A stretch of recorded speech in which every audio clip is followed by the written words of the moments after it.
이제 기도하고 하나님 말씀 듣겠습니다. 사랑의 아버지 하나님, 감사합니다. 빛보다 모든 사람이 받을 만한 이 말이여, 그리스도 예수께서 죄인을 구원하려고 세상에 임하셨도다 하였도다. 내가 죄인 중에 괴수라고 사도 바울은 그렇게 아들 같은 디모데에게 간증을 했습니다. 사랑의 아버지 하나님, 저희들이 무엇입니까? 우리를 사랑하실 때 더 자세히 성경을, 그것도 66권이나 우리에게 주셔서 자세히 세밀하게 들으면 살 수 있는 생명의 말씀을 우리에게 주신 하나님, 감사드립니다. 제 주변에는 매일 스쳐가는 사람들이 있습니다. 그 얼굴을 볼 때마다 어두운 삶의 동굴에서 갇혀서 찌그러지고 찌들고 상처로 인하여 고통 가운데 있는 사람들의 모습과 매일 스쳐가는 사람들 얼굴을 볼 때마다 하나님, 저 사람도 예수님 필요합니다 라고 저는 그렇게 하나님께 부르짖었습니다. 세상에 하나님 필요 없는 사람이 없습니다. 세상에 예수님 필요 없는 사람이 없습니다. 우리 주변에 우리의 삶에서 매일 우리 주변을 스쳐가는 사람들을 볼 때에 하나님, 저 영혼도 주님 필요한데 주님 도와주세요. 주님 구원해 주세요. 주님 사랑해 주세요. 아니, 사랑하시는 것을 깨닫게 해 주세요. 그렇게 우리는 기도하고 살아가고 있습니다. 주님 오실 날이 가까운 이때에 모든 사람에게 주님이 필요합니다. 구원의 주님이 필요합니다. 치료의 주님이 필요합니다. 사랑의 주님이 필요합니다. 평강의 주님이 필요합니다. 하나님 만나주시고 찾아주시옵소서. 당신의 자녀 삼아 주시옵소서. 이렇게 애타는 마음으로 기도하는 저희들의 기도를 하나님께서 들어주시옵기를 원합니다. 오늘 여호수아서를 통하여 기록된 당신의 말씀을 들을 수 있는 은혜 주심을 감사합니다. 우리 모두에게 들을 수 있는 귀를 허락하여 주시옵소서. 우리 주 예수 그리스도 이름으로 기도하옵나이다. 아멘. 오늘 저는 길갈에서 같이 한번 봅시다. 길갈에서 할례와 유월절, 지킨 유월절, 할례와 유월절의 의미예요. 그리고 우리가 한다는 하늘 생각하면 길갈, 애굽의 수치가 굴러갔다, 애굽의 수치가 물러갔다, 애굽의 수치가 끝났다. 전에 우리는 죄로 말미암아 치욕스러운 삶을 살았지만 길갈에 이르렀을 때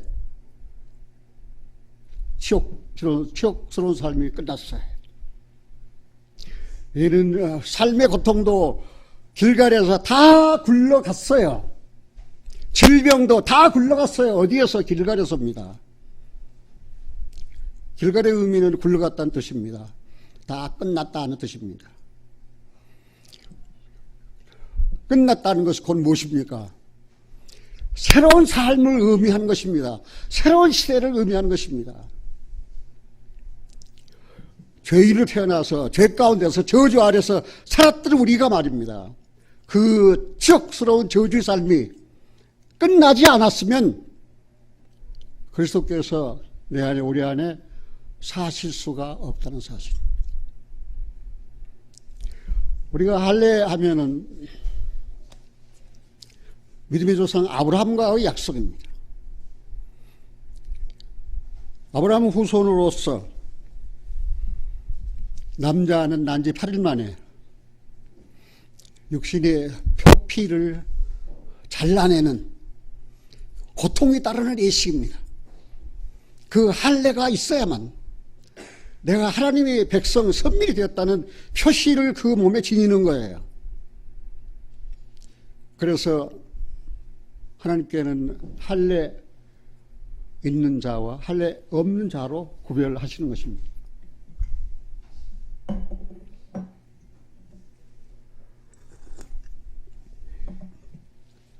전에 우리는 할례 없는 자였습니다. 전에 우리는 무할례자였습니다. 하나님의 백성이 되었다는, 하나님의 백성이라는 표시를 몸에 지니지 못한 그런 무할례자였고 하나님도 없고 소망도 없었던 사람들이었습니다. 그런데 예수 만나 아브라함은 유대인의 조상만 아니에요. 이스라엘 조상만 아니에요. 아브라함은 육신으로는 이스라엘 조상, 유대인 조상이지만 아브라함은 믿음이 있는 자의 조상도 됩니다. 믿음이 있는 사람 조상입니다. 내가 정말 믿음이 있다면, 내가 정말 구원받아 하나님의 백성이 됐다면 우리는 아브라함의 후손입니다.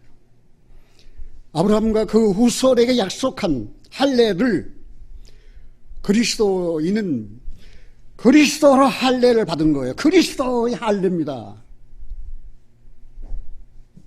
그 그리스도의 할례로 내가 하나님의 백성이 되었다는 표시를 지닌 사람이에요. 유월절의 의미를 무엇입니까? 이스라엘 역사의 구속사에 있어서 첫 번째 사건이 유월절입니다. 유월절이 없었으면 이스라엘은 구속의 의뢰가 없어요. 구속의 의뢰를 받지 못한 사람이에요. 흔히 우리들은 당신 구원받았습니까? 예, 구원받았습니다. 구원받은 것을 간증할 수 있습니까? 예, 간증할 수 있습니다. 유월절의 의미를 아십니까? 하면 유월절이요, 글쎄 그게 무엇인지 잘 모르겠는데요. 이러면 문제예요. 유월절을 모르면 구원이 없습니다.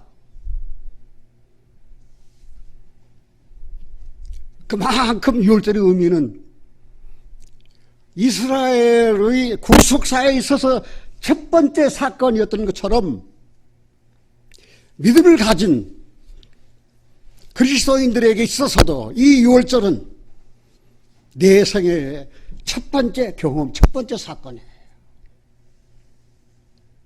왜? 유월절 있고 난 다음 이제 하나님의 백성으로서 하나님과 동행하는 삶을 살아가는 것입니다. 이렇게 말하니까 설교 다 했어요. 길갈, 할례, 유월절.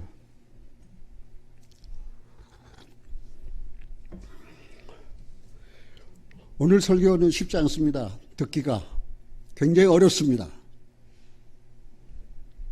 왜 어려우냐? 나는 1968년에 구원받았습니다. 그럼 구원받은 후 지금 얼마 됐습니까? 68년이니까 78년, 88년, 98년, 2008년, 2018년. 그러니까 내가 구원받은 지 얼마 됐습니까? 50년 됐습니다. 생활 가운데서 하나님께서 내게 계시하신 말씀입니다.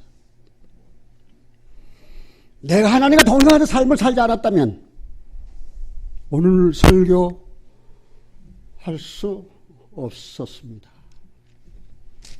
그래서 저는 하나님 앞에 기도했습니다. 오 하나님, 오늘 이 설교 들을 수 있는 귀를 가진 지체들,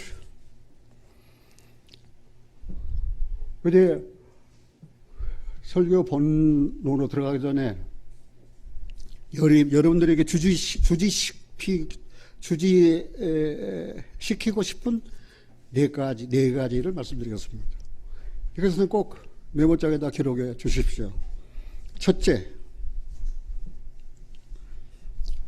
어디에서 무엇을 먹고 사느냐?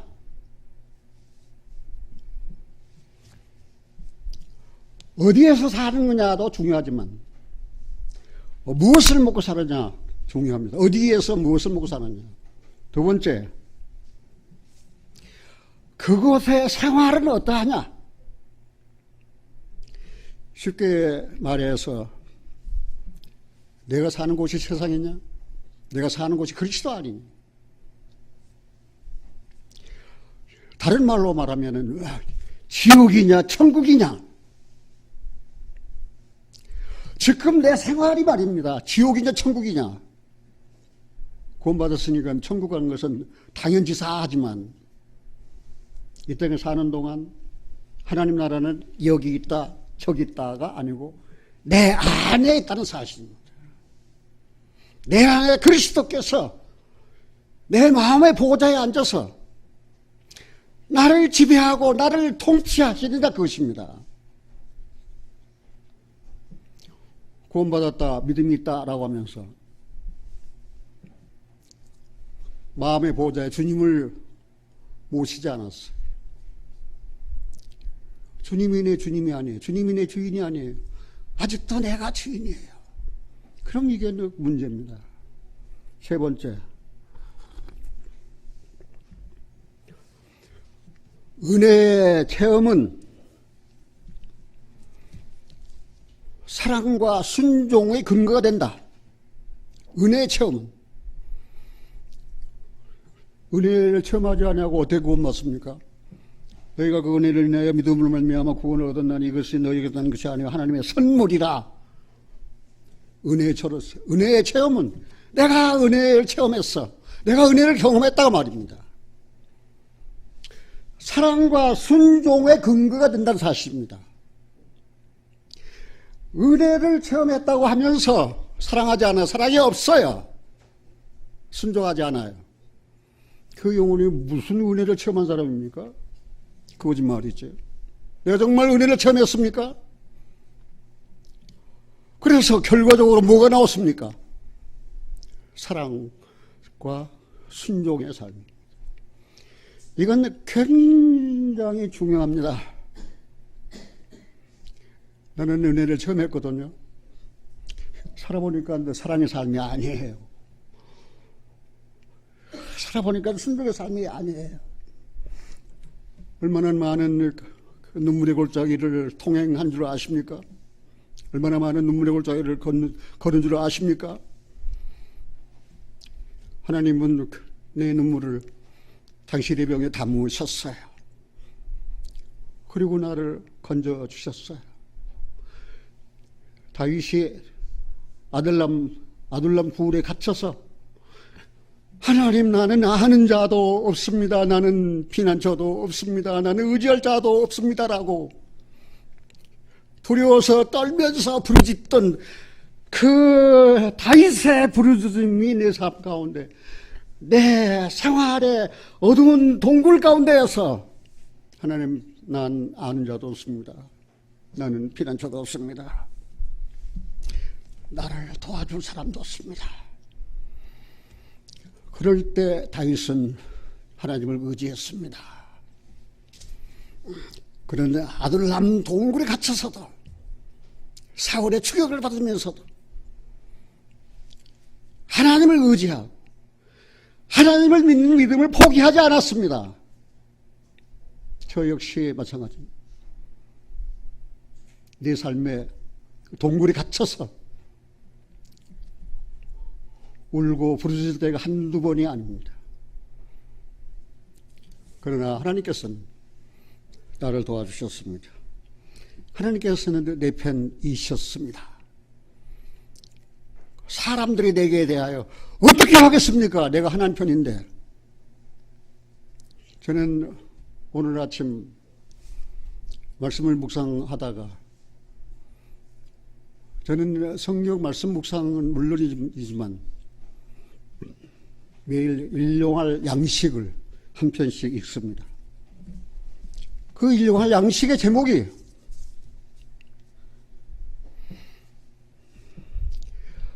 붙잡을 만한 곳에 있는 하나님. 저는 그 제목을 보고 깜짝 놀랐습니다. 내가 붙잡을 만한 곳에 계신 하나님? 사랑하시는 여러분들, 하나님은 멀리 고만의 장천 먼 곳에 계시잖아요.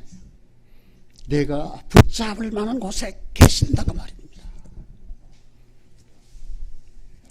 그 하나님이 누구입니까?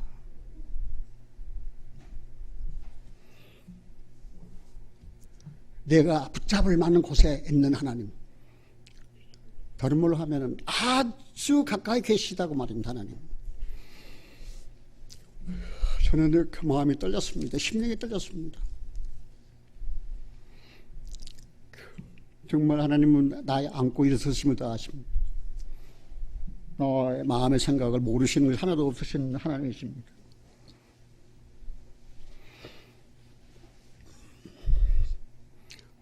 여러분 스스로 한번 생각해 보십시오.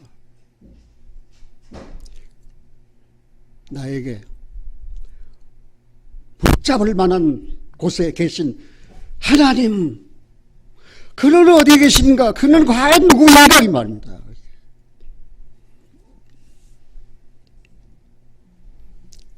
일용할 양식에 올려진 글이니까 신자매님께 부탁합니다.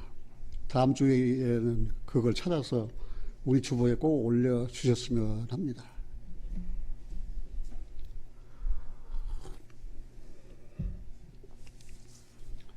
(10절입니다) 여호수아 5장 10절.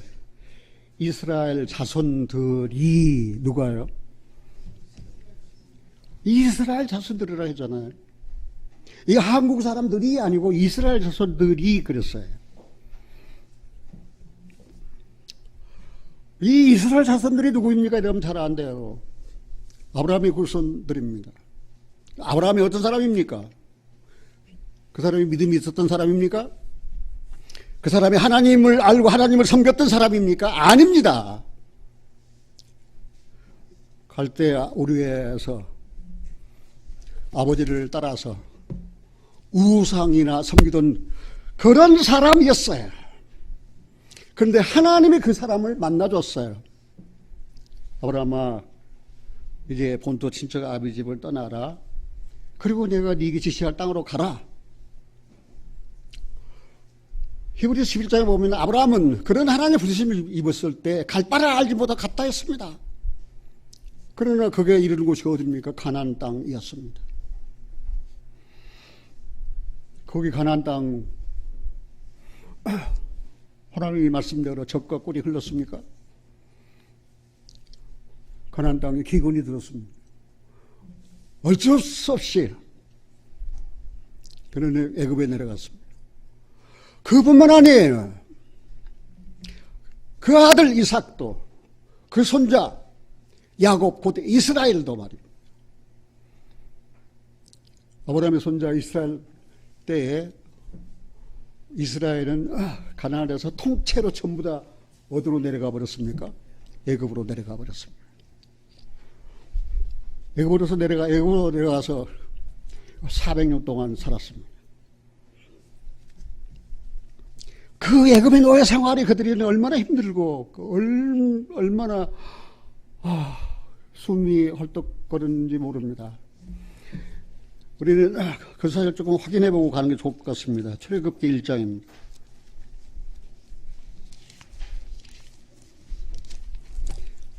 출애굽기 1장입니다. 14절입니다.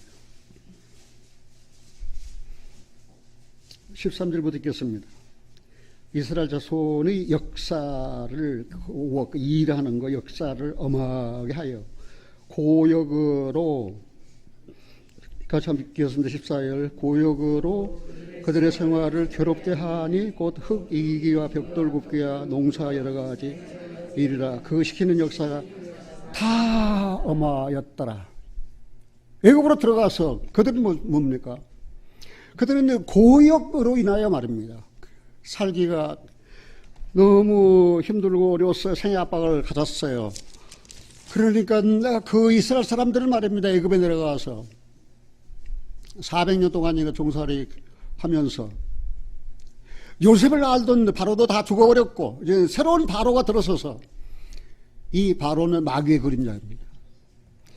2장으로 넘어가서 보겠습니다. 23절입니다. 2장 23절. 여러 해 후에 애굽 왕은 죽었고 이스라엘 자손은 고욕을 인하여 탄식하며 부르짖으니 그 고욕을 인하여 부르짖는 소리가 하나님께 상달한지라. 24절 같이 읽겠습니다. 하나님이 그 고통 소리를 들으시고 아브라함과 이삭과 야곱에게 세운 그 언약을 기억하사. 고욕으로 인하여 살기가 너무 힘드니까 이스라엘 사람들은 하나님께 부르짖었어요. 하나님께서 들으셨어요. 아브라함과 이삭과 야곱에게 세우신 그 언약을 하나님께서 기억하셨어요. 아브라함의 언약이 무엇입니까? 네 자손을 하늘의 별과 같이 바닷가의 모래의 알매와 같이 이제 많게 하려라. 이스라엘이 애굽에 다 죽어버렸습니다. 그렇다면 아브라함과 세운 약속은 어떻게 됩니까? 이삭과 세운 약속은, 야곱과 세운 하나님의 약속은 어떻게 됩니까? 하나님 거짓말쟁이 아닙니까? 하나님은 이스라엘이 애굽에서 부르짖는 그 부르짖는 소리 말고 조상과 세운 약속을 기억하셨습니다. 하나님은 신실하신 하나님입니다.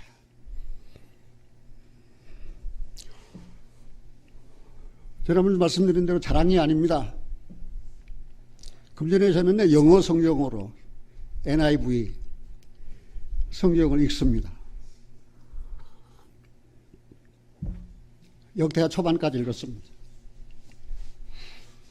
처음에는 너무나도 어렵습니다. 그래서 컴퓨터를 켰습니다. 한글을 열었습니다. 그리고 대조해 가면서 영어로 읽고 해석 안 되면은 한국말 성경을 대조해서 읽으면서 그런데 이게 웬일입니까? 이제 한 5개월 되는 이제 영어 성경을 또 읽으면 맛이 달라요. 한국 성경과 전혀 맛이 달라요. 감각이 달라요. 세미하고 부드러운 주님의 음성이 내 마음에 솔솔 들어오면서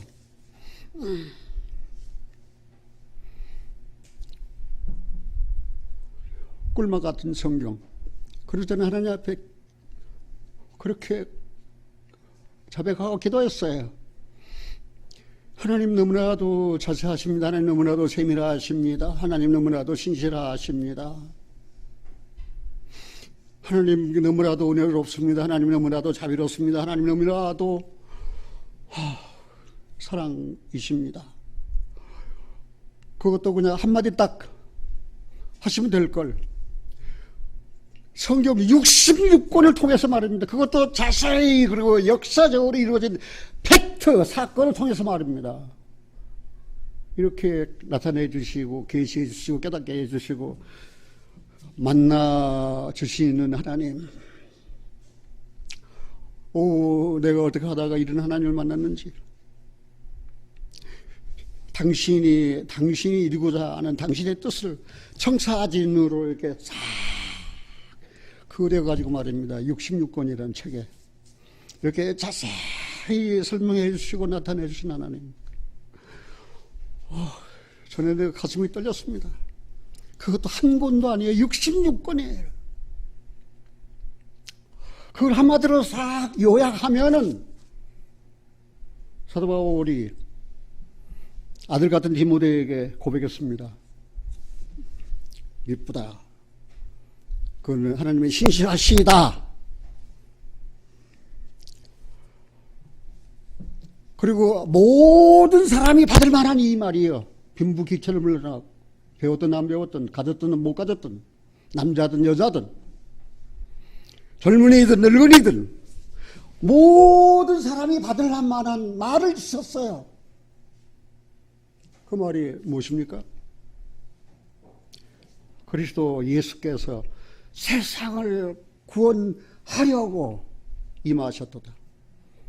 그리스도께서 세상을 구원하시려고 임하셨어요. 그런데 그런 하나님 앞에 사도 바울 자기는 무엇입니까? 나는 죄인 중에 괴수입니다. 그럼 나는 죄인 중에 괴수입니다 라고 고백해놓고 말입니다. 그 뒤로는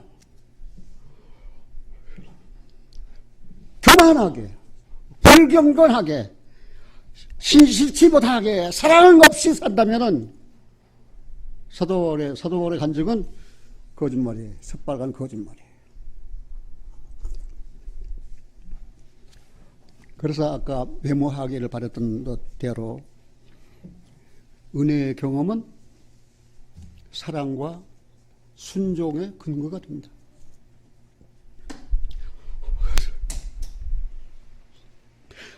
사도 바울이 이런 은혜를 받고 나니까 모든 사람들을 사랑하고 싶은 마음이 생기는 거예요. 낯설고 물서른 외지에 가서 누가 기다리는 사람이 있습니까? 예수 그리스도께서 세상을 구원하려 세상에 임하셨습니다 하면 거절하고 그 다음에 침뱉고 그 다음에 모욕하고 그 다음에 돌로 때려서 죽이려고 그런 자들 앞에서도 사도 바울은 하나님의 사랑을 나타냈습니다. 이 시간까지 헐벗고 굶주리고 내가 졌다 만물의 찢기같이 내가 되었다라고 하면서도 은혜를 체험했기 때문에 그런 사랑과 순종의 삶을 살았다고 사실입니다. 그런 사도 바울의 생애를 생각해 보니까 나는 은혜를 체험했으면서도 사랑과 순종의 삶에 대해서 너무나도 아쉬워요.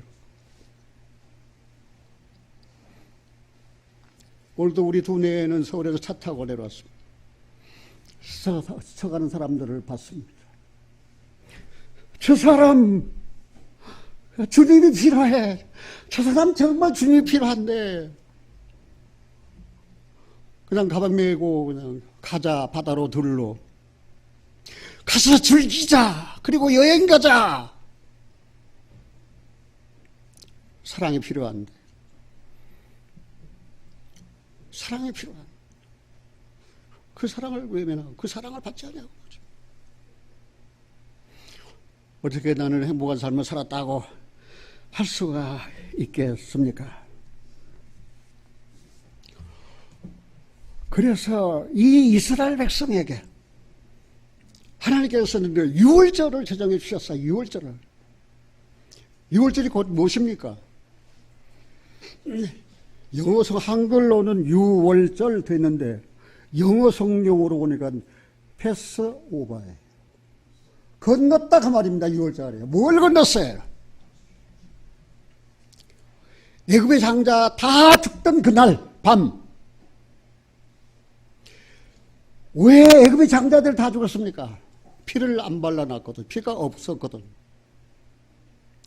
그런데 이스라엘의 장자들은 하나도 안 죽었어요. 왜 그렇습니까? 피를 발라놨거든요. 정월 14일 흠없는 양을 잡아서 그 피를 문설주 좌우인방에 포스트 발랐어요. 그리고 하나님께서 말씀하셨어요.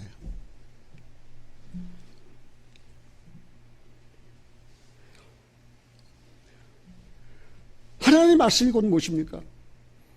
내가 피를 볼 때에 너희를 넘어가리니 재앙이 너에게 내려 멸하지 아니하리라. 그 말씀이 성취된 밤이에요. 내가 피를 볼 때 뭘 본다고 그랬어요? 네가 과거에 무슨 죄를 지었느냐? 과거에 네가 살인죄를 지었느냐? 네가 과거에 간음죄를 지었느냐? 네가 과거에 술 수전병이었느냐? 그런 나를 보시지 않는다 그 말입니다. 뭘 보시는 거예요? 피를 볼 때입니다. 피를 볼 때입니다. 죄도 알지 못하시고 죄도 없으신 주님이 십자가에서 흘리신 그 피를 하나님이 보시고 말입니다. 이제는 패스오버 6월절 넘어갔어요. 뭐가 넘어갔어요? 심판이 넘어갔어요. 재앙이 받지 않아요 이제는요. 왜요? 피를 발라놓은 집이기 때문에. 피를 발라놨다는 것은 곧 무슨 말입니까? 희생을 치렀다는 사실입니다. 피를. 희생을 치렀다 그 말이에요. 이제는 내 죄에 대한 희생을 치렀다 그 말입니다. 그 증거가 무엇입니까? 6월절 어린 양 대신 그리스도께서 십자가에 흘리신 피입니다. 하나님께서 그 피를 보셨어요. 이것이 6월절이에요. 아까 얘기한 대로 이스라엘 백성의 구속사에 있어서 첫 번째 사건이 6월절입니다. 내 구원사에서 내가 구원받은 그리스도인으로 있어서 내게 처음 이루어진 내용이 무엇입니까? 그 피입니다. 그가 찔림이 내 허물을 인함입니다. 그가 상함이 내 죄악 때문입니다. 우리는 다 양 같아서 그렇게 하여 각기 제 길로 갔지만 여호와께서는 우리의 무리의 죄악을 그에게 담당시키셨습니다. 그 피를 볼 때 우리를 심판하지 않습니다. 재앙이 이제는 패스 오버 다 끝났어요. 그런데 말입니다.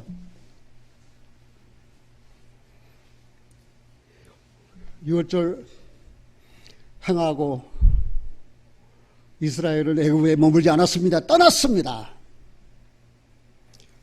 그 떠난 행적에 대해서는 자세히 말씀드리지 않겠어. 출애굽기 12장에 보면 자세히 기록되어 있습니다. 홍해를 건넜습니다. 이거는 구원받은 그리스도인으로서 중요한 것입니다. 구원받았으면 떠나야 됩니다. 전에 살인, 간음, 도둑질, 도박, 그 다음 드렁카드, 술 주정맹이였다고 할지라도 말입니다. 그런 죄로 인해서 주님이 죽으신 것으로 이제는 좋게요. 이제는 그건 지나간 삶, 과거 삶이에요. 그건 애굽의 삶이에요. 이제는 떠나라 그 말입니다. 어디로 떠나요?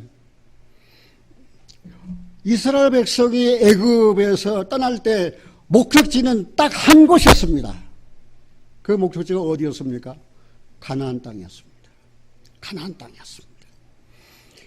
목사님 그러면은 내가 구원받았거든요. 그런 죄에서 내가 이제 떠나서 이제 내가 어디로 가야 됩니까?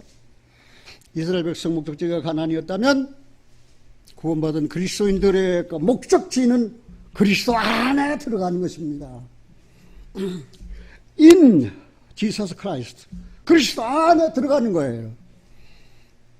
구원받다 해가지고 예수님 피로 구원받다 해가지고 그리스도 안에 안 들어가요. 그리스도가 무엇인지도 몰라요. 그리고 그리스도 주변에서 빙빙빙빙빙 돌아요. 그게 광야의 생활입니다.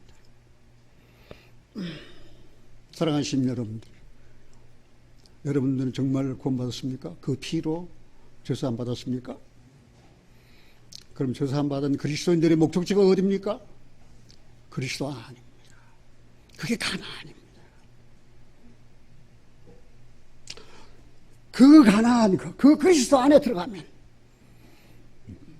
이게 골칫덩어리 하나 있어요. 이게. 문제가 말입니다. 가나안에 들어가도 이스라엘 백성이 편안히 있었습니까?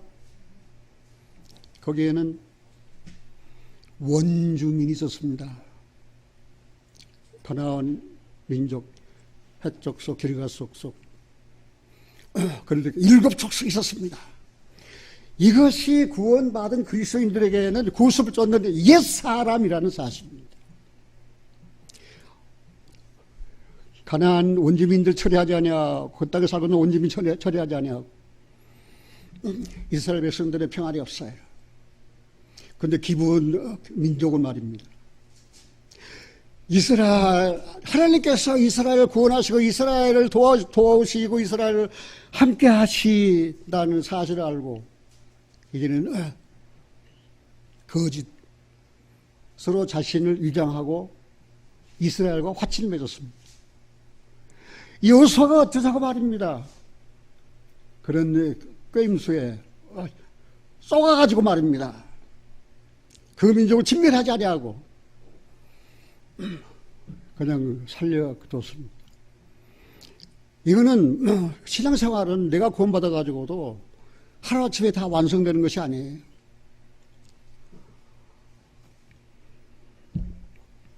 아까 얘기한 대로 제가 구원받은 지 50년 됐다고 했잖아요. 나는 다 이루었다고 내 믿음이 완성됐다고 생각하지 않아요.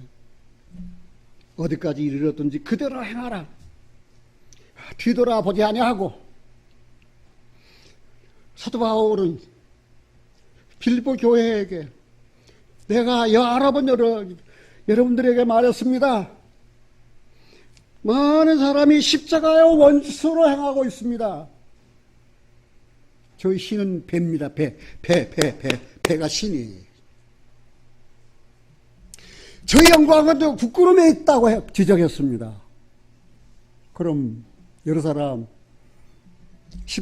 나는 십자가의 원수로 살아가고 있지 않는가? 정말 내가 십자가 밑에서 사는가?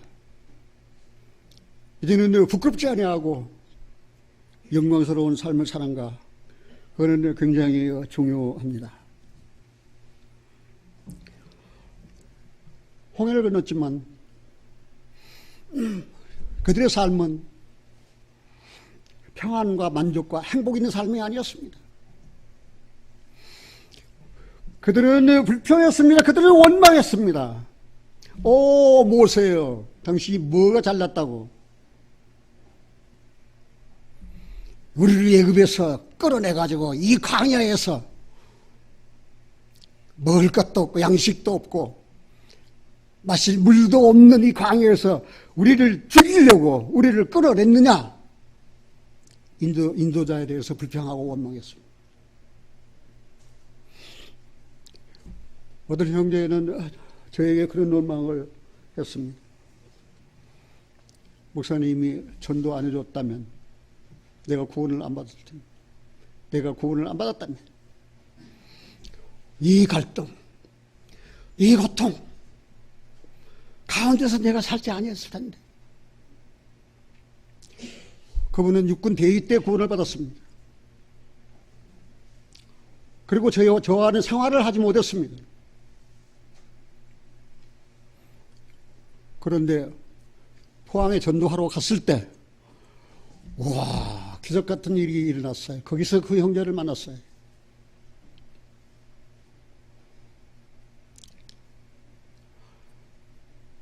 그 형제는 그렇게 고백했습니다. 제가 지금 이야기한 대로 목사님이 나에게 전도하지 않았다면, 내가 구원을 받지 않았을 텐데, 내가 구원을 받지 않았다면 이 갈등과 이 고통 속에 살지 않았을 텐데. 사랑하신 형제자매님들이요, 구원은 믿음의 완성이 아니에요. 구원은 이제 시작이에요. 나는 50년 주님의 발자취를 따라 여기까지 걸어왔지만 믿음이 완성된 자가 아니에요. 사도 바울은 아들 같은 디모데에게 이야기했습니다. 믿음은 모든 자의 것이 아니라고. 구원받았다고 다 믿음 있는 자라고 생각하십니까? 믿음 있는 자는 최소한도 요한일서 5장에 기록된 말씀대로 세상을 이깁니다. 세상을 이겨요. 세상도 이기지 못하면서 어떻게 내가 믿음이 있다고 합니까? 고린도 교회 하나님의 거룩한 부르심을 입었습니다. 사도 바울은 그들을 향해서 형제들아, 너희가 믿음이 있는가 네 자신을 시험해봐라. 테스트해봐라. 네가 믿음이 있는가 테스트해봐. 그리스도 예수께서 너희 안에 계신 것을 스스로 알지 못하느냐? 모르면 버린 자다 그 말입니다. 은혜는 경매해 놓고 그리스도 안에 들어가지 아니하고 버림받아가지고, 그 버림받은 사람은 삶이 어떻습니까? 고독합니다. 외롭습니다. 도와줄 자가 없습니다. 피난처가 없습니다. 의지할 자가 없습니다. 그래서 사는 눈물을 흘리고 사는 것입니다. 제가 여러분 이야기했죠. 신앙은 지식이 아니에요. 신앙은 사는 거예요. 그렇게 사는 거예요. 아주 중요합니다. 그런데 이스라엘 백성은 애굽에서 나왔지만 가나안에 들어가지 못했습니다. 그리고 그들이 먹을 것이 없습니다. 먹을 물도 없습니다. 그래서 하나님께서 어떻게 했습니까? 만나를 주셨습니다. 뭘 주셨어요? 만나가 무엇입니까? 하늘에서 내린 초자연적인 기적적인 음식입니다. 만나가. 그런데 우리말로는 만나지만 히브리어 성경에 보면 그냥 만입니다. 만. 히브리인들은 만나를 만이라고 합니다. 그러면 만나는 말이 무엇이냐? 히브리 말로 무엇, 그게 만인데, 출애굽기 16장 한번 찾아보겠습니다.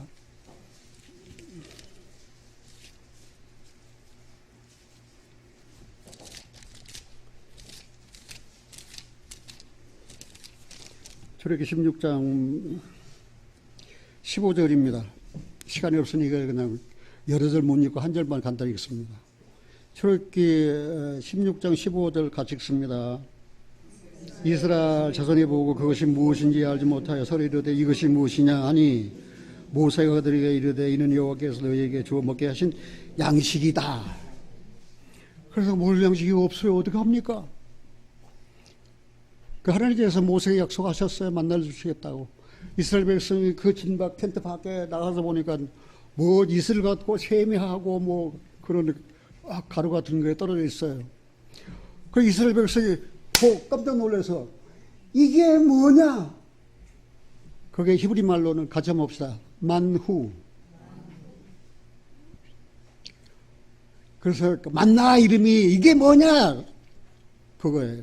그래서 이들은 이게 뭐냐? 만후. 이게 뭐냐? 이것은 어떻게, 무슨 양식입니까? 자기들이 신고 거둔 양식이 아니에요. 하나님이 하늘을 열어서 초자연적으로, 기적적으로 내린 양식이에요.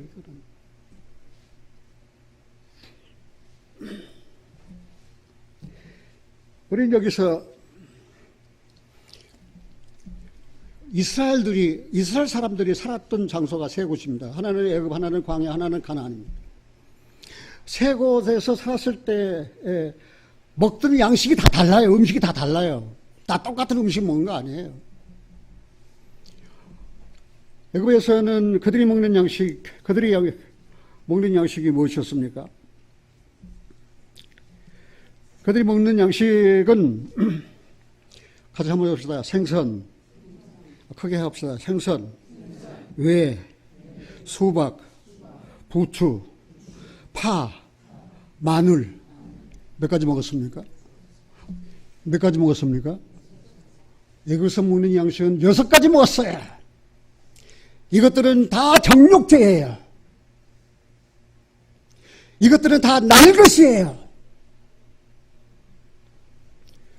그런데 광야에 와서 뭘 먹었습니까? 광야에 와서는 뭘 먹었어요? 애굽의 양식 그대로 먹었습니까? 아니면은 하나님이 애굽에서 구워 먹고 나온 이스라엘 백성들에게 주신 양식이 무엇입니까? 그냥 만나 하면 히브리 말로 한번 봅시다. 자, 히브리 말로 만나가 뭐예요? 만우 뜻이 뭐예요? 그렇네.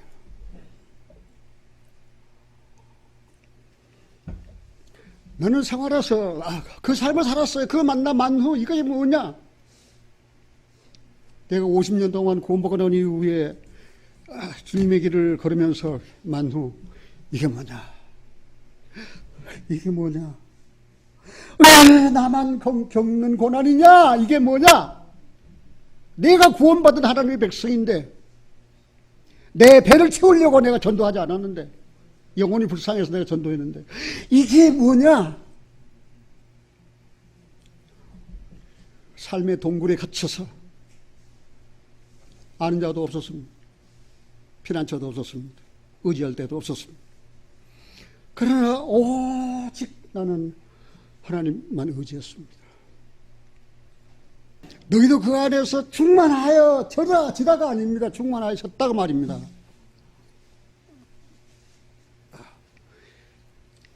사랑하신 여러분들, 주님 은혜가 여러분 생활에 충만이라는 말이 무슨 말입니까? 차고 넘쳤다고 말입니다. 여러분 삶에 그리스도 은혜가 차고 넘칩니까? 그리스도 십자가의 고난이 여러분 생활에 차고 넘치십니까? 충만하십니까? 은혜는 충만한데 그리스도의 고난은 내 삶에 충만하지 않아요. 내가 어떤 고난, 어떤 모여, 어떤 수치를 당한다 할지라도 나는 충만합니다.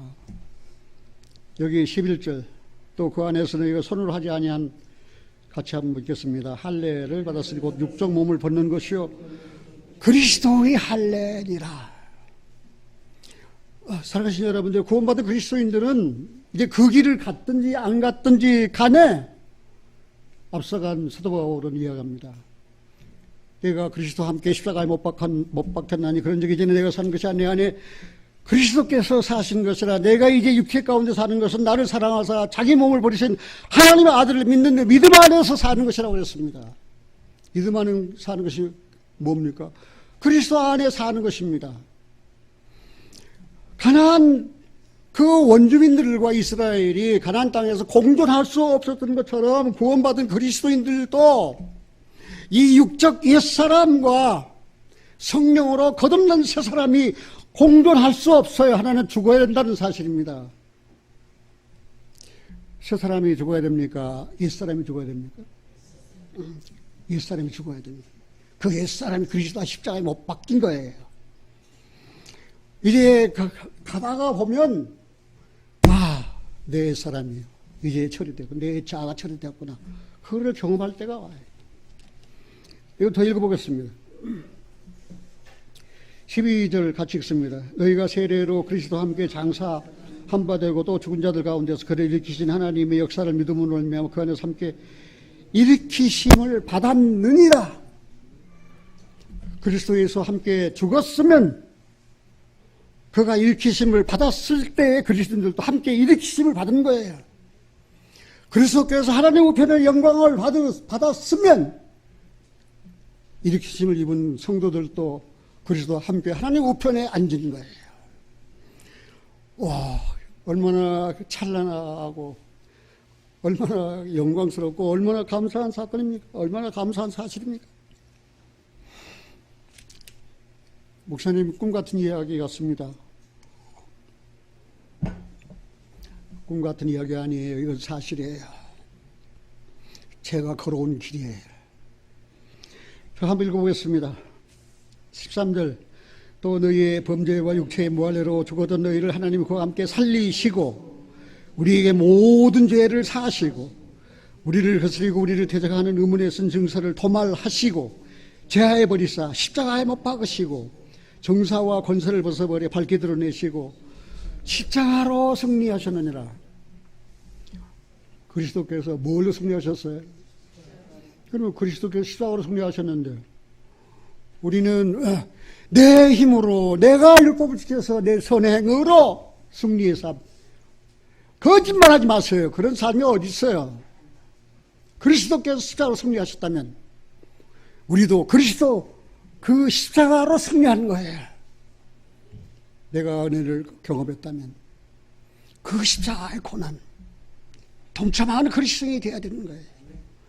그래서 옛사람 내 자아가 죽고 이제 죽은 자 가운데서 부활하신 그리스도께서 내 안에 사세요. 그 주님을 통해서 썩지 아니하고 쇠하지 아니한 영원한 기업을 유산을 상속받게 해주신 거예요. 얼마나 감사하고 놀라운 축복입니까? 이것을 그냥 말로만 된 거 아니에요. 이거는 사실이에요. 시간이 많이 갔지만 준비한 말씀을 마치겠습니다. 여호수아 6장 가겠습니다. 이스라엘 자손들이 어디에 진쳤어요? 거기는 가나안 땅의 전진 기지, 전진 기지, 영어로 말하면 캠프,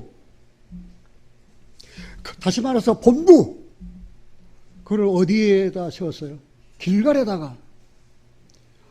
왜 가나안을 정복하기 위해서 이스라엘 진의 캠프를 본 진영을 말입니다. 길갈에 세웠는가? 길갈은 아까 뭐라고 그랬어요? 애굽의 수치가 굴러갔다. 우리 애굽의 수치가 다 굴러간 곳 어디서 굴러갔습니까? 십자가에서 우리의 수치는 다 굴러갔어요. 길갈에서 말입니다. 그리고 뭐라고 했습니까? 달 14일 저녁에, 그런데 14일 저녁, 정월 14일입니다. 이게 6월절입니다. 6월절. 그날을 변경하면 안 돼요. 저녁에, 그 땅 소산을 먹되, 같이 읽겠습니다. 그날에 무교병과 볶은곡식을 먹었더니 그 땅 소산을 먹은 다음 날에 만나가 그쳤으니 이스라엘 사람들이 다시는 만나를 얻지 못하였고 그 해에 가나안 땅의 열매를 먹었더라. 그래서 들어가서 2월절을 지켰어요. 이스라엘 백성이 40년 동안 6월절을 지키지 못했습니다. 6월절이 없어져 버렸습니다. 6월절을 지키지 못했어요. 6월절을 지킨 그 다음날 그 땅 소산 무엇입니까? 무교병과 볶은곡식입니다.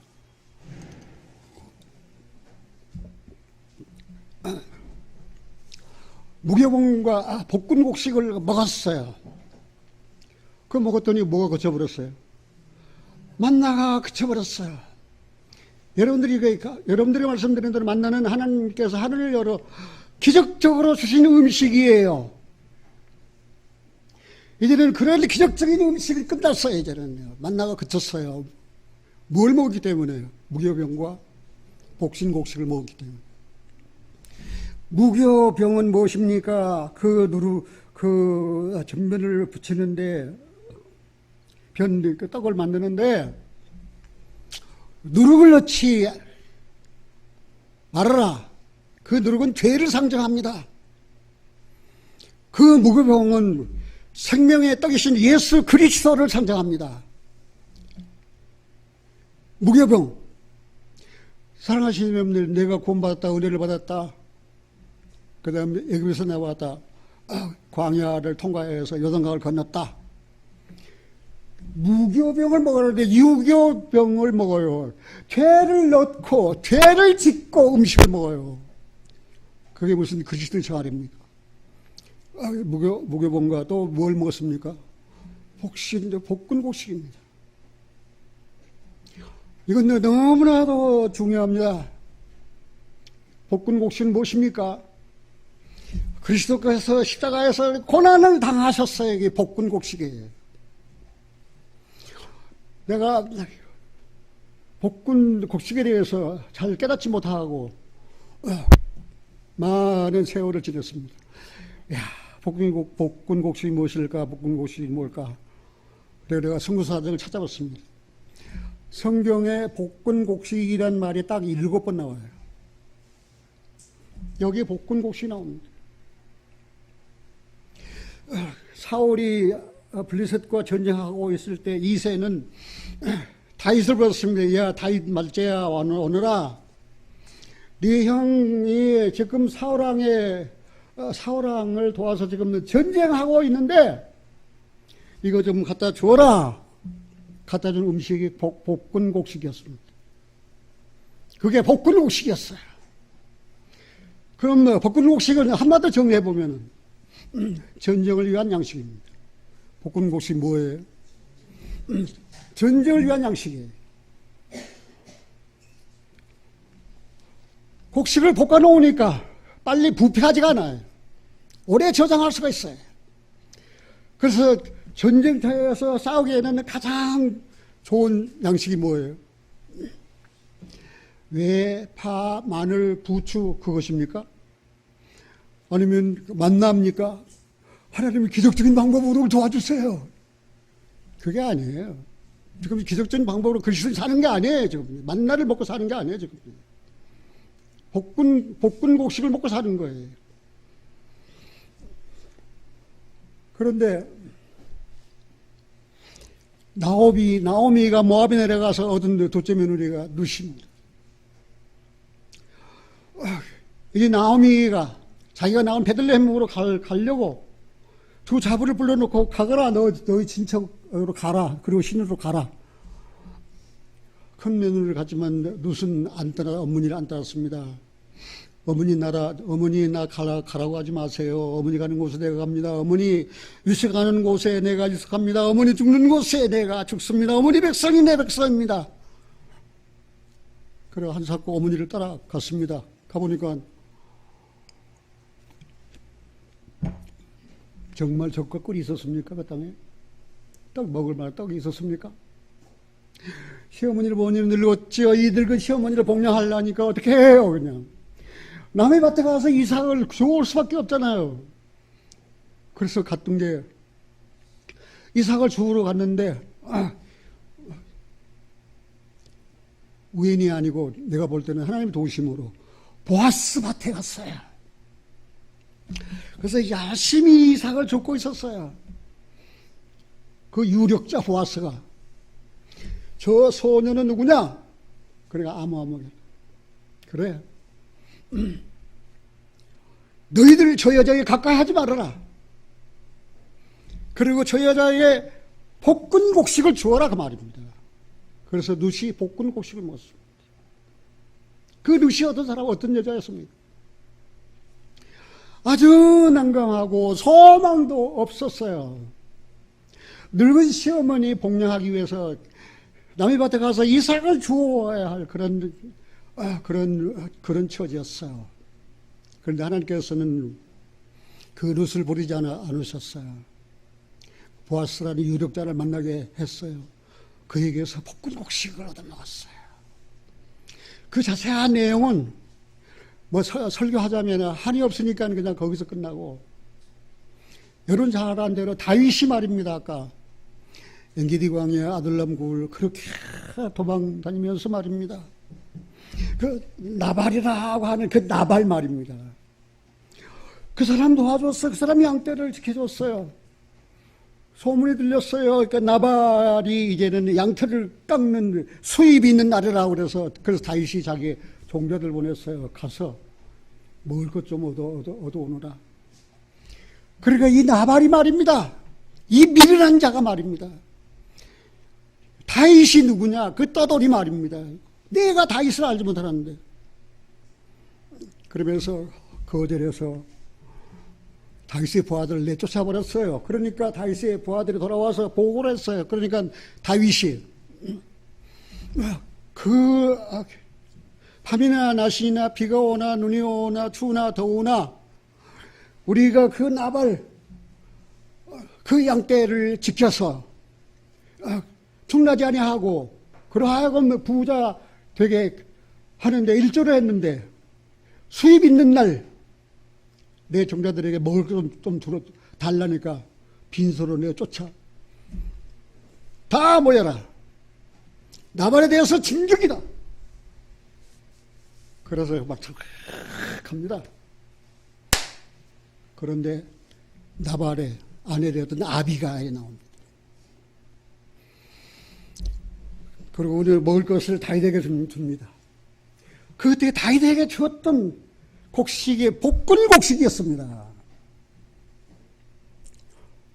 사랑하신 여러분들, 볶은 곡식은 편안하고 안락하고 좋은 처지에서 먹는 양식이 아니에요. 실질적으로 저는 지금 볶은 곡식 먹습니다.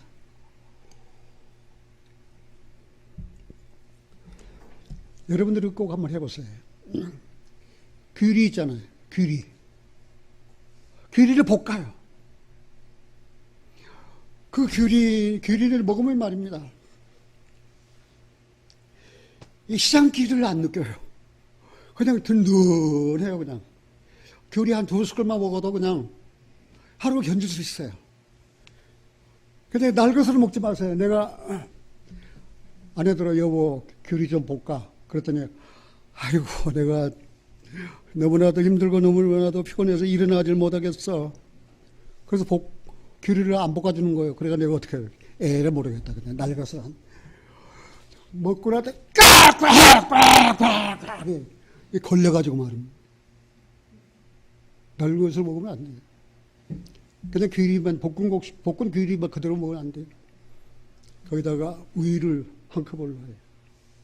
그 우유하고 볶은 귀라고 먹어요. 그러면 그건 저지방이에요. 복근곡식이에요. 사랑하시는 여러분들이 우리가 한번 생각해봅시다. 만나는 요단강 동편의 음식입니다. 육신의 음식입니다. 만나는 요단강 서편의 음식입니다. 서쪽의 음식이에요. 해지는 저곳, 주님 계시는 곳. 사랑하시는 여러분들 동편의 음식 만나 먹습니까? 아니면 서편의 음식 복근곡식을 먹습니까? 그런데 요단강을 건너지 아니하면, 길갈에 이르지 아니하면 복근곡식은 먹을 수 없어요. 이건 내 생활에서 이루어진 것을 지금 다 자세히 설명할 수 없어서 매우 유감이에요. 그러나 우리는 애굽에서 살 때 그들이 먹었던 음식이 뭐예요? 참외, 왜, 수박, 마늘, 부추 그런 것들 아니에요. 비록 홍해를 건넜지만 요단강을 건너지 못하고 광야에서 방황하면서 먹었던 것이 뭐예요? 이게 뭐냐? 이게 뭐냐? 내가 구원받는데 이게 뭐냐? 내가 구원받는데 왜 사업이 이렇게 안 되느냐? 내가 구원받았는데 아파트 값 올라가라고 아파트 샀는데 왜 뚝뚝 떨어지느냐? 이게 뭐냐? 그게 만나를 먹는 생활이에요. 그리고 요단강을 건너서 십자가로 내 자아가 죽었어요. 이제는 무교봉경과 복근곡식을 먹는 거예요. 죄 없으신 주님, 무험한 흠이 없으신 주님, 6월절 어린 양 생겨신 그 주님. 이제는 복근곡식 나 같은 게 뭐라고 그 고난, 그 수치, 그 소모 다 당하셨는가 생각하면 너무나도 고맙고 감사해요. 사랑하신 여러분들이요, 길갈에 이르러 뭐가 그쳤더라? 길갈에 이르러 그 땅 소산 무교봉과 복근곡식을 먹었더니 만나가 그쳤어요. 여러분 생애에요, 무슨 일이 당한다 할지라도 이게 뭐냐? 그렇게 하나님께 불평하고 원망하고 질문하지 않아요. 이제는 이런 삶이 내게 오면은, 내가 오늘 죽는다 할지라도 이 삶이 내게 온다면은, 내가 그리스도와 함께 십자가 못 박아 죽었는데,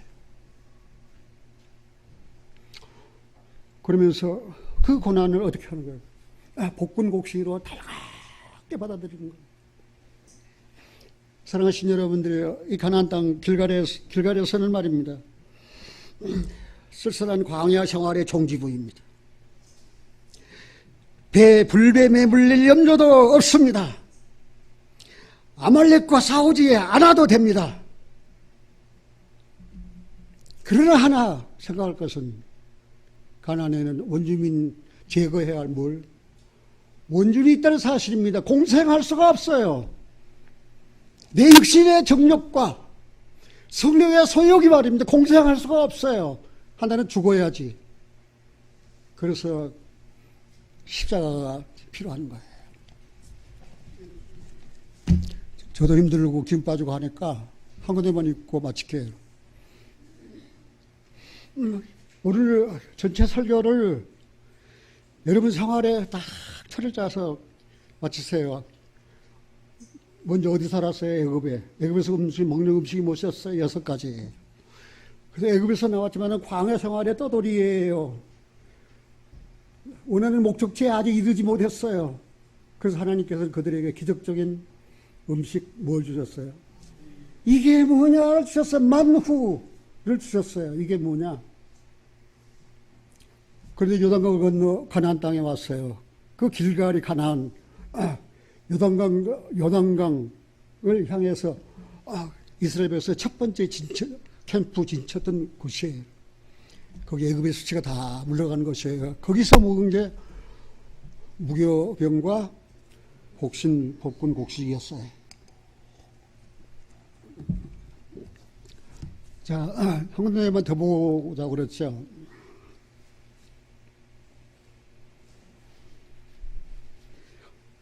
조금 생각해 보고요. 한 군데만 더 보자고 했는데, 이제 생각나네. 요한복음 6장입니다. 어떻게 예수 그리스도께서 무교병과 복근곡식인가? 우리의 복근곡식인가?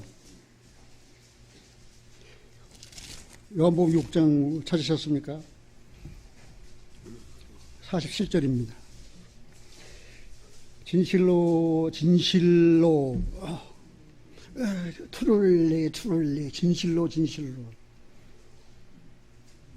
너에게 이르노니 같이 읽어볼까요? 믿는 자는 영생을 가졌나니. 믿는 자는 뭘 가졌다고 그랬어요? 영생을 가졌다 그 말입니다. 믿는 자는 영생을 가졌나니. 내가 곧 생명의 뭐라겠습니까? 생명의 떡이로다. 다른 말로 하면 내가 곧 볶은 곡식이로다. 너희 조상들은 광야에서 만나를 먹었어도 죽었거니와. 만나 먹으면 뭐합니까? 만나를 먹고도 죽었는데. 만나를 먹은 이스라엘 백성이 광야에서 안 죽었습니까? 다 죽었지 않습니까? 여호수아 갈렙 이후에는 만나를 먹어도 죽어요. 그 다음 뭐라고 했습니까? 50절 이는 하늘로서 내려오는 떡이니 사람으로 하여금 먹고 죽지 아니하게 하는 것이니라. 나는 하늘로서 내려온 산 떡이니 사람이 이 떡을 먹으면 영생하리라. 나의 줄 떡은 곧 세상의 생명을 위한 내 살이로다 하시니라. 세상의 생명을 위한 내 살이다. 그게 생명의 떡이다. 그 다음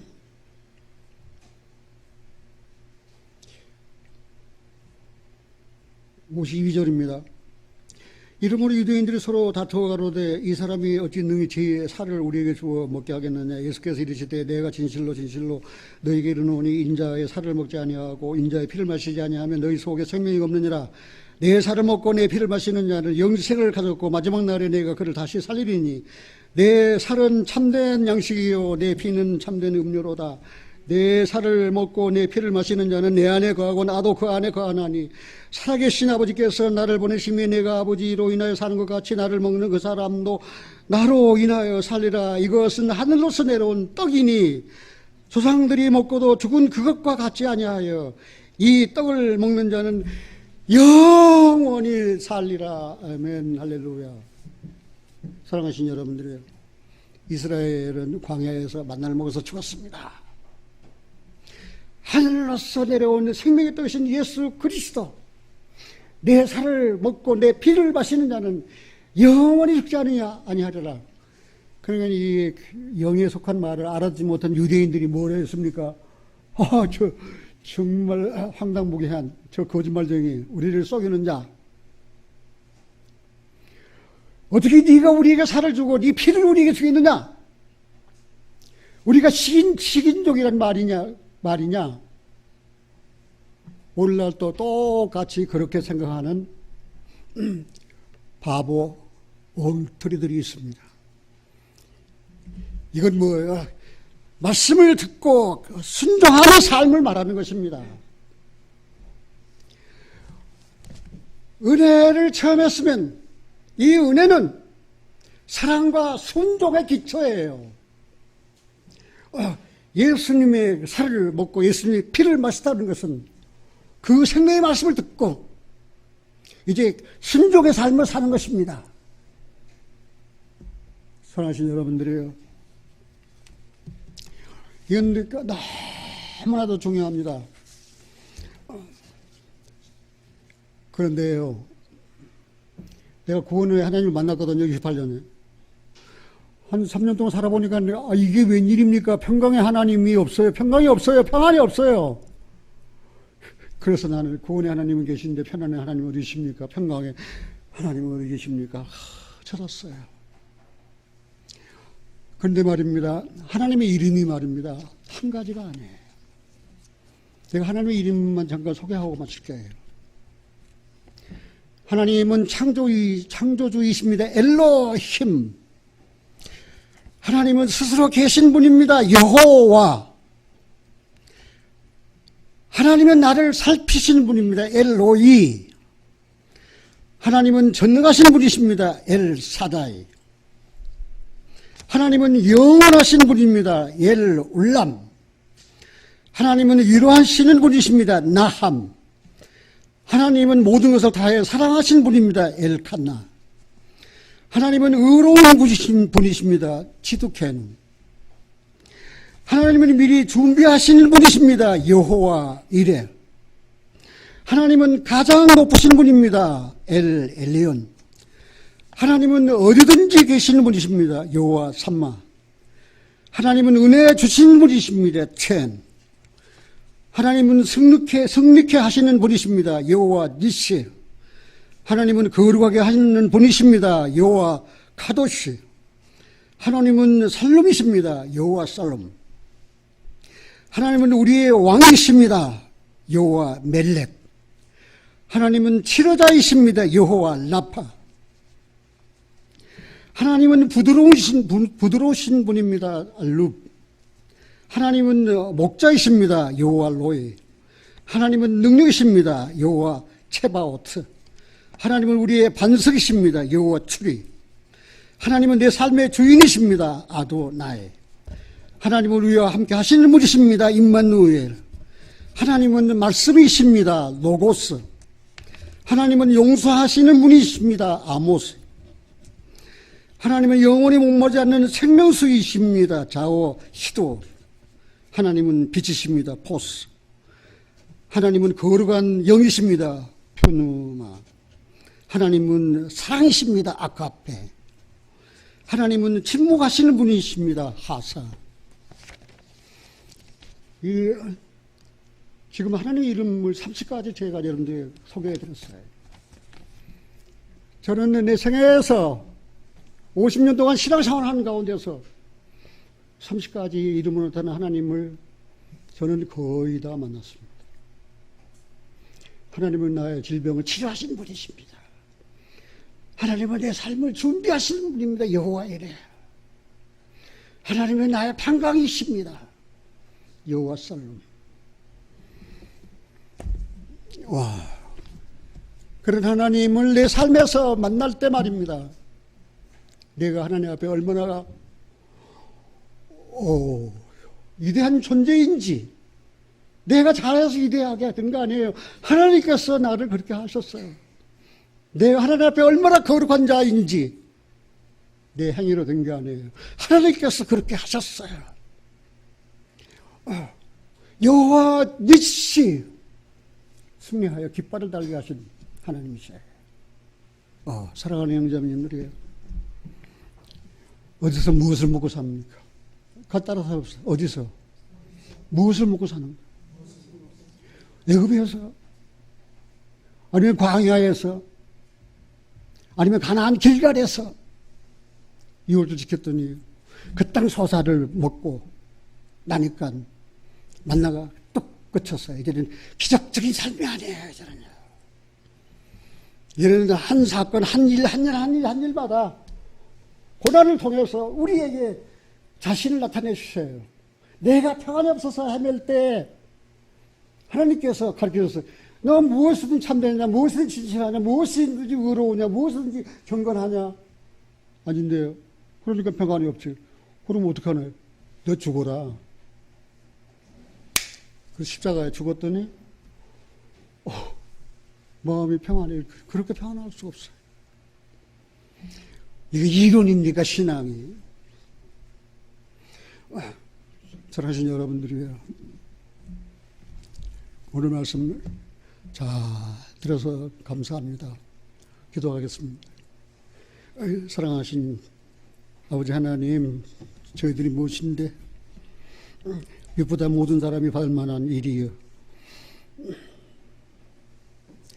그리스도께서 세상을 죄인을 구원하려고 세상에 마셨도다. 내가 죄인 죽겠으니라. 나는 사도 바울의 그 간증을 내 생활 가운데서도 계속하기를 원합니다. 나는 죄인입니다. 하나님 앞에 가지고 갈 의로운 것이라고는 하나도 없습니다.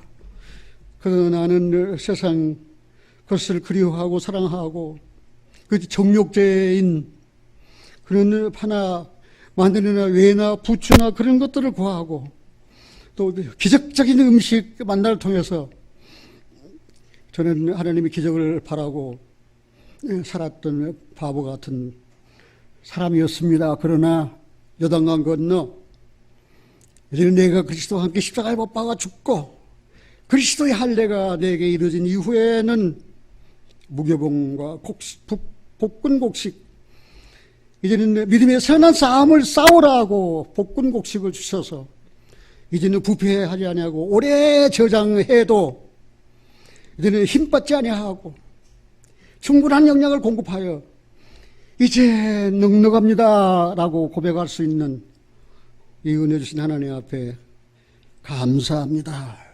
하나님 감사합니다. 우리 주 예수 그리스도 이름으로 기도하옵나이다. 아멘.